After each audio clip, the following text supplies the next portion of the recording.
If you are new to GeoGardenClub, one of the first things you might want to do is create a garden and add a planting. So let's look at how you do that. From your home screen, you'll select Gardens. You can see I already have a garden here, but I'm going to add another one. There's no limit to the number of gardens that you can have. And I'll give my garden a basic name. If I wanted to add a picture of my garden, I would do that here. And if my garden was fairly complex with many different beds, I could add a plot plan there. So I have that as an easy resource. If I managed my garden with other folks, I'd add them as an editor here. I'm going to give my garden its first bed name. I'll say North. And then there's two options here for selecting if your garden is a community or school garden or pesticide-free garden. Both those options connect with badges you can earn. So I'm going to select pesticide-free garden and hit submit. Now you can see I have my garden here. I don't have a picture, but you can see what it would look like if I did have a picture with my alderwood garden. Similarly, here is a plot plan. So let's add another bed. I'm going to select details and then the plus icon and add a bed. I'll call it South and hit submit. Now I have my two garden beds. It's time to add a couple plantings. Again, I'll hit the plus icon, plus planting, select a bed, and select a crop. If my crop wasn't listed in the drop-down menu, I could add it there, create crop. But I am going to say that I am going to grow some arugula. Similarly with varieties, if my variety was not in the drop-down menu, I could add it with the plus icon there. I'm going to say that I don't know exactly what variety type, so I'm going to leave unknown. And I am going to add a sow date of April 30th.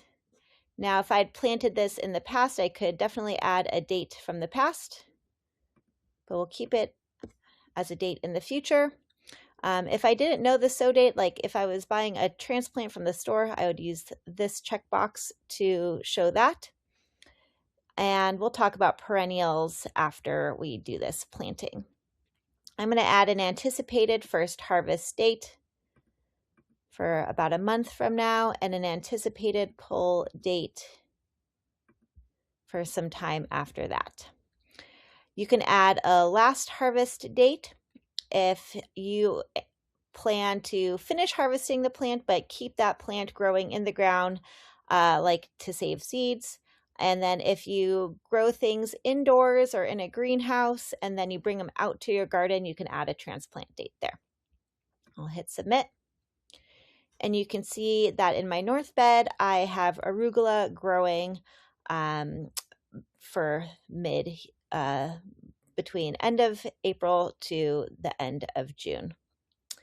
Now let's say I'm going to grow another type of arugula. I can really easily add that planting by selecting this arugula, hitting the copy icon. Let's say now I know it's going to be a rocket variety. All the dates will be the same.